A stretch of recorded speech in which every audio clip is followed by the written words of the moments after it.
মুক্তিযোদ্ধারা যদি পায়ে গুলি নিয়ে যুদ্ধ করতে পারে, তাহলে আমি কেন সামান্য সার্জারি নিয়ে বোলিং করতে পারবো না? কথাগুলো বলেছেন বাংলাদেশ জাতীয় ক্রিকেট দলের অধিনায়ক মাশরাফি বিন মুর্তজা, যিনি তার অসাধারণ ডেডিকেশনের মাধ্যমে কোটি মানুষের হৃদয় জয় করে নিয়েছেন, যাকে বাংলাদেশ ক্রিকেটের আদর্শ ও পরবর্তী প্রজন্মের অনুপ্রেরণা হিসেবে দেখা হয়। তো চলুন বন্ধুরা, আমরা তার গল্প শুরু থেকে জানি। মাশরাফির জন্ম 1983 সালের 5 অক্টোবর বাংলাদেশের নড়াইল জেলায়। তার বাবা গোলাম মর্তুজা ও মা হামিদা মর্তুজা। তিনি উচ্চ মাধ্যমিক পাশ করেন নড়াইলের সরকারি ভিক্টোরিয়া কলেজ থেকে এবং জাহাঙ্গীরনগর বিশ্ববিদ্যালয় থেকে স্নাতক সম্পন্ন করেন। সুমনা হক সুমির সাথে তার বিয়ে হয় 2006 সালে এবং তিনি হুমায়রা ও সাহিল নামে 2 সন্তানের বাবা।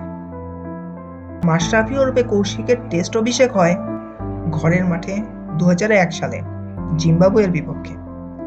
বাংলাদেশ ক্রিকেটে যখন তার আবির্ভাব, তখন বাংলাদেশে তেমন পেস বোলার নেই বললেই চলে। সেই সময় তিনি ছিলেন বাংলাদেশের সবচেয়ে দ্রুত গতির বোলার। একই বছর একই দলের বিপক্ষে তার ওয়ানডে ও 2006 সালে টি-20 অভিষেক হয়। কিন্তু নড়াইল এক্সপ্রেস খ্যাত মাশরাফির পথ চলা অত সুখকর ছিল না। তিনি অসংখ্যবার ইনজুরিতে পড়েন এবং তার 2 হাঁটুতে 7 বার অস্ত্রোপচার করা হয়। তবুও তিনি হার মানেননি। 2001-এ পেট ও বুকে ডান দিকে চোট পেয়েছিলেন। পিঠের হাড়ে চোট পেয়েছিলেন 2006 সালে। চোটের কারণে খেলা হয়নি 2011 সালের বিশ্বকাপও। বাংলাদেশের সাবেক কোচ ডেভ হোয়াটমোর একবার বলেছিলেন, প্রতিটা ইনজুরি ওর ক্যারিয়ার শেষ করে দেবার মতো যথেষ্ট ছিল, কিন্তু একমাত্র নিজের চেষ্টায় ভীষণ কষ্টকর সেই পুনর্বাসন পর্ব শেষ করে ফিরে এসেছে পরিবার, আগের চেয়ে আরও পরিণত হয়ে। ইনজুরিকে পেছনে ফেলে মাশরাফি প্রতিবার তার সামর্থ্যের জানান দিয়েছেন। 2004 সালে ভারতের বিপক্ষে প্রথম জয়ে তার অবদান ছিল। 2005-এ কার্ডিফে অস্ট্রেলিয়ার বিপক্ষে জয়ে তিনি অবদান রেখেছেন। অ্যাডাম গিলক্রিস্টকে আউট করেছিলেন 0 রানে। 2006 সালে ক্রিকেট বর্ষপঞ্জিতে ছিলেন সর্বোচ্চ উইকেট শিকারী।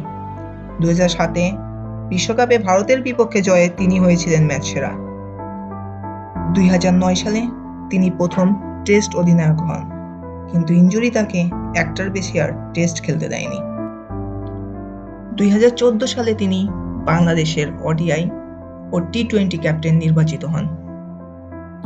2015 সালে বাংলাদেশ দল যখন একের পর এক সিরিজ জেতে, তখন দলকে সামনে থেকে নেতৃত্ব দেন মাশরাফি। শুধু আন্তর্জাতিক অঙ্গনেই নয়, মাশরাফি সফল বিপিএলেও। বিপিএল-এর 5 আসরের 4টিতেই চ্যাম্পিয়ন দলের অধিনায়কের নাম মাশরাফি। এছাড়া আইপিএলে তিনি কেকেআর-এর হয়ে খেলেছেন। আশা করছি আজকের ভিডিওটি আপনাদের ভালো লেগেছে। ভিডিওটিতে একটি লাইক দিয়ে আপনি আমাদের মনোবল বাড়াতে পারেন। ভিডিও সম্পর্কে কোনো প্রশ্ন থাকলে কমেন্ট করুন। পরবর্তীতে এমন ভিডিও পেতে সাবস্ক্রাইব করুন। আপনার মহামূল্যবান সময় দেওয়ার জন্য অসংখ্য ধন্যবাদ।